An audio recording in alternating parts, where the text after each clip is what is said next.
विजय बंधु, पहले आपसे बात शुरू करूंगा, फिर रणवीर जी के पास जाऊंगा, फिर राजनीतिक लोगों के पास जाऊंगा। भाई, पहले जब वो एनपीएस लाए तो आपने उसकी खिलाफत की, फिर अब वो कह रहे चलो एनपीएस छोड़ो, अब एक और ले आए, ये अच्छी ना लगे तो ये गिलास ना समझ में आए, ये वाला ले लो। अब आप कह रहे हो ना ये भी गड़बड़ है मामला, क्यों? की स्थिति तो ये हो गई कि आसमान से प्रयोग खजूर पर लटके, वहां पे ना आसमान में रह गया है ना जमीन पे आ पाया। और जब सरकार ने इस पर गंभीरता पूर्वक विचार करना शुरू किया तो बहुत सारे लोगों को बड़ी उम्मीदें आई कि हो सकता है कि हम सब जो संघर्ष कर रहे हैं वो फलीभूत हो और एनपीएस से हम लोग ओपीएस में आ जाएं। और अभी जो यूपीएस लेके आए हैं, मैं तो कह रहा हूं कि जो मेरी अभी जानकारी हुई, जो मैं अध्ययन किया इधर लगातार 2-3 दिनों के अंदर, और अभी बहुत चीजें इसमें आनी बाकी हैं, लेकिन जो मोटा मोटा समझ में आया है कि एनपीएस से भी ज्यादा खराब यूपीएस व्यवस्था है। और इसको देते समय माननीय मंत्री जी ने एक बयान दिया था कि एनपीएस वाले को यूपीएस में जाने का विकल्प खुला रहेगा। मैं कह रहा हूं और मैं आपकी बात को बढ़ाना चाहता हूं कि आप इतनी झंझावट क्यों कर रहे हैं, इतने बड़े बड़े अर्थशास्त्री क्यों बैठा रहे हैं?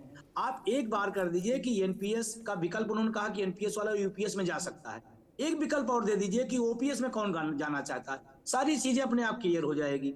तो मैं सर इसे यूपीएस व्यवस्था से असहमत हूं और हमारी पूरी टीम लगातार इस पर संवाद किया और सब ने एक लाइन में कहा कि ये हमारे लिए ठीक नहीं है। कल मैं रेलवे के कार्यक्रम में था, मैंने वहां हाथ उठवाया कि भाई कितने लोग हैं एनपीएस से यूपीएस को स्वीकार करने वाले। रेलवे के कार्यक्रम में मैं खड़ा हुआ और पूछा, एक हाथ नहीं उठा, एक व्यक्ति ने नहीं कहा। अभी हरियाणा में कल तिरंगा यात्रा निकाली गई हमारी टीम से थोड़ा से, वहां पर एक बड़ा कार्यक्रम हुआ, वहां पूछा गया कि आप एनपीएस से यूपीएस पसंद करते हैं, एक हाथ नहीं उठा। तो जिसके लिए लाई जा रही है, कम से कम उससे संवाद होना चाहिए, उससे बात होना चाहिए, उसके दर्द को समझा जाना चाहिए, उससे कोई बात नहीं हो रही है। देश भर का आंदोलन है ना, ओपीएस के बैनर पर तरह पूरे कन्याकुमारी से कश्मीर तक पिछले 12 सालों से चला रहे हैं। इस कमेटी करना उचित नहीं समझा। इन्होंने एक बार जिनका मैटर उनसे तो हम संवाद कर लें, कोई डिस्कस नहीं। और कमेटी के रिजल्ट का इंतजार हो रहा था, रिपोर्ट कब आ गई कमेटी की, रिपोर्ट में क्या आया, उस पर क्या कर्मचारियों के बीच में गई वो बात, क्या उस पर ली गई? ठीक है विजय बंधु, रुकना होगा, ठीक है, अगली बार में आते हैं। रणवीर जी, एक पेंशन 2004 में खत्म हुई, दूसरी चालू हो गई थी, अब ये तीसरी आ गई। ओपीएस बंद हुई थी, एनपीएस आई, अब एनपीएस के साथ बड़े भाई के साथ एक छोटा भाई भी आ गया। नहीं, जैसे आजकल बाजार में सेल लगती है, by one get one free type का, तो अब ये नई आ गई यूपीएस। हालांकि ये नाम बड़ा शॉर्ट फॉर्म इसका विचित्र है। गांव देहात में, कस्बा में आदमी यूपीएस का मतलब दूसरा समझता है, ये बत्ती चली गई देखो यूपीएस है चार्ज के नहीं। तो अब ये यूपीएस का मामला आ गया। रणवीर जी, जो हमारे देश के जो अर्धसैनिक बल हैं, उनकी सामाजिक सुरक्षा, सोशल सिक्योरिटी की स्थिति अभी कहां पर है? और जो दिल्ली हाईकोर्ट के फैसले के खिलाफ सरकार सुप्रीम कोर्ट गई थी, उस मामले में अभी अद्यतन लेटेस्ट अपडेट क्या है रणवीर जी? देखिए साहब, पहले तो आपको सैल्यूट और सलाम कि आपने ये जो ओपीएस, एनपीएस और यूपीएस का जो मसला है, जो आपने जो अर्धसैनिक बलों के नाम पे स्टार्ट किया, तो आपने तो सारी बातें ही बता दी कि 11 जनवरी लास्ट ईयर 2023 में जो दिल्ली हाई कोर्ट ने ऐतिहासिक फैसला दिया कि केंद्रीय अर्धसैनिक बल के जवान भी जो है फर्स्ट लाइन ऑफ डिफेंस है, armoured forces of the union है, ये भी सेना की तरह ही ड्यूटी करते हैं, बल्कि ज्यादा ड्यूटी पैरामिलिट्री की है। अभी देखिए ना, चुनाव हुए हैं, बाढ़, भूकंप चल रहा है, तो इसमें कौन है? आरएफ, एनडीआरएफ है। कोबरा जो है नक्सल बाहुल क्षेत्रों में है। पहली गोली बीएसएफ के जवान को लगती है ना साहब। तो दिल्ली हाई कोर्ट ने हिस्टोरिकल डिसीजन दिया कि ठीक है, इनको भी जो है पुरानी पेंशन बहाल की जाए। उस टाइम इलेक्शन का दौर आने वाला था, सरकार 12 वीक उनसे मांगे मोहल्लत के साहब हमको 12 वीक दीजिए, फिर हम करेंगे। अब वो 12 वीक भी हो गए तो उस फैसले को लटका दिया गया है। उसके बारे में दोबारा कब हियरिंग होगी, ये डेट भी निश्चित नहीं हुई है। तो अब माननीय मोदी जी, आप जो है हमें तो गंगा पार करा दीजिए, क्योंकि चाक चौबंद चौकीदारी पूरे देश की राष्ट्र की, लुटियन जोन्स की संसद से सरहद तक पैरामिलिट्री के जवान जो सैकड़ों किलोमीटर घर से दूर, जरूर ओपीएस कीजिए साहब। आए दिन जवान शहीद हो रहे हैं, उनके परिवारों की देखभाल कौन करे अगर पुरानी पेंशन मिलेगी? हमारा तो मकसद पुरानी पेंशन से ही है, ये उल्टी पुल्टी पेंशन नहीं चाहिए ना साहब। जवान को आप, और बहुत उम्मीदें हैं मोदी जी, पता नहीं कब जो है आदेश जारी कर दें, बुला लें। अब हमको तो नहीं बुलाया गया। माननीय वैष्णो जी का बयान है कि भाई हमने 100 एसोसिएशन से बात की, बट पैरामिलिट्री के जो जवान 11 लाख परिवार हैं, 11 लाख जवान और 9 लाख रिटायरी, 20 लाख परिवारों के लिए कोई एसोसिएशन से भी कोई सुझाव नहीं मांगेगा गया और ना ही हमको उसमें बुलाया गया। ठीक ठीक, तो हम जी, तो उम्मीद मोदी जी से ही कर सकते हैं। देखिए इसमें कोई ठीक है, सरकार से उम्मीद होती है। आशीष जी, आप सेना में रहे हो, मेजर से रिटायर हुए, ऐसा तो नहीं कि जब गोली चलेगी तो वो ये तो देखेगी नहीं कि नहीं भाई ये आधे सैनिक हैं, अर्ध सैनिक हैं, इनको गोली नहीं मारी जाएगी, हैं इनको कंचे से मारेंगे और सैनिक वाले पे गोली चलाएंगे, ऐसा तो है नहीं। कुर्बानी कुर्बानी है नहीं ये। और जब एक अदालत ने कह दिया कि भाई ये आर्म्ड फोर्स ऑफ यूनियन है, ये भारत राष्ट्र के सशस्त्र सैनिक हैं, ये भी फिर सुप्रीम कोर्ट में उसके खिलाफ कुंडी खटखटाई जा रही है। क्या भारत इतना कमजोर है कि वो अपने अर्धसैनिक बलों के परिवारों की देखरेख हिफाजत नहीं कर सकता? और सैनिक और अर्धसैनिक के बीच में ये भेदभाव पैदा करने की कोशिश क्यों हो रही है? कमतर और छोटा, कोई बड़ा कोई छोटा बताने की कोशिश हो रही है। को बड़ा छोट कहता अपराधु, कौन बड़ा है कौन छोटा है? भारत माता के लिए जो कुर्बानी देता है सब बराबर है। क्या बात, वो होमगार्ड भी बराबर है और वो सेनाध्यक्ष भी बराबर है, जो कुर्बानी जिसकी हो रही है, जिसकी शहादत हो रही है। अजय जी, ये बात समझ मेरी नहीं आई। बहुत ही हैरान करने वाली बात है कि ये ऐसा क्यों है, मुझे भी ये समझ नहीं आया।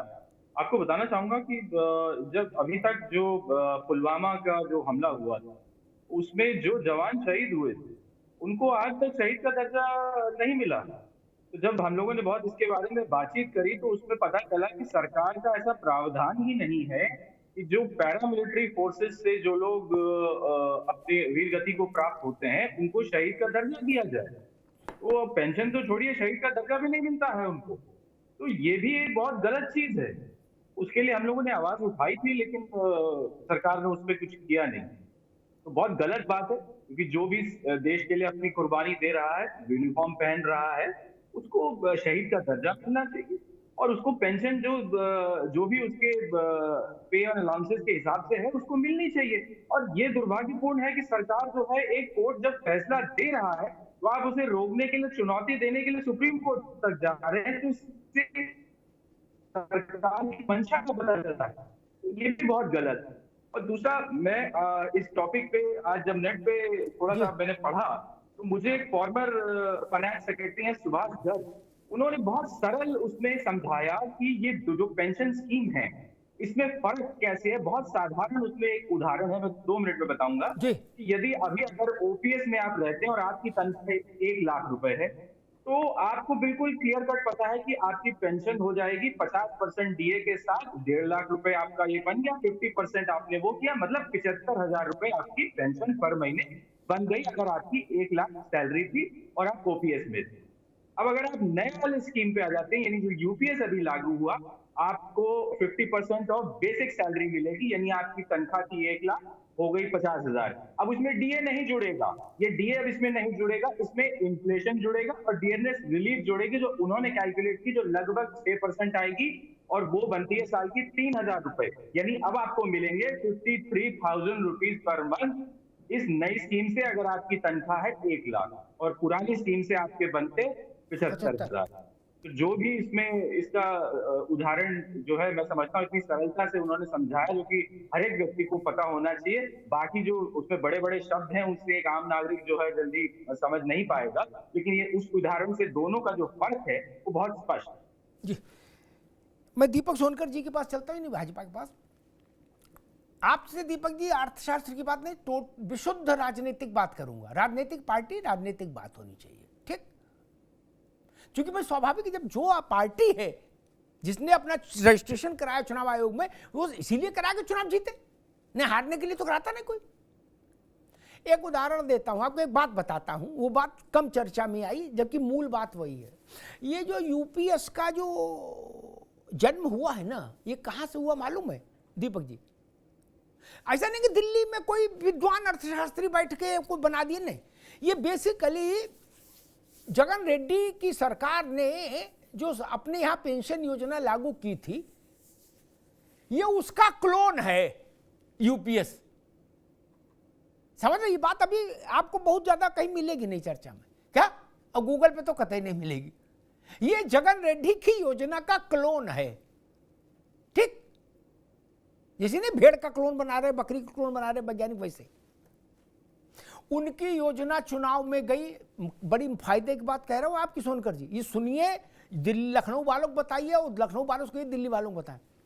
उनकी योजना चुनाव में गई, अभी सुपड़ा साफ हो गया। पूरा पश्चिम, उत्तर, दक्षिण, आंध्रा में सब तरफ ध्वस्तीभूत हो गई जगन की पार्टी। सियावर रामचंद्र की जय। क्या? और उस योजना के खिलाफ थे चंद्रबाबू, और चंद्रबाबू ने अपने मैनिफेस्टो में ओपीएस कहा था, क्या? तो चंद्रबाबू के माथे पर रोली चंदन तिलक लगा और गले में विजयमाल पड़ी, क्या? वो राजा हो गए। और जगन रेड्डी का दफ्तर भी गिरा दिया लोगों ने। तो वो वहां से क्यों लाए चीज, जो चीज चुनाव में पिट गई, जो आंध्रा में पिट गया मॉडल, क्या वो आप देश भर में लागू करना चाहते हैं दीपक जी? इस एंगल से किसी ने पूछा भी नहीं होगा आपसे।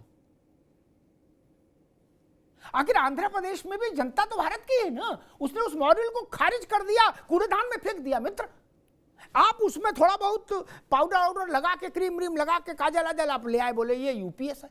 मैंने दोनों को जब देखा, मैंने कहा जगन का पॉलिसी भी देखे तो पता लगा ये तो उसी का क्लोन है। दीपक सोनकर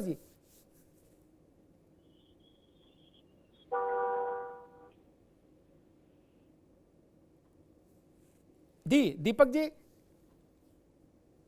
जी अमिताभ जी, मुझे आवाज आपकी नहीं मिल पाई। आ रही आवाज जी।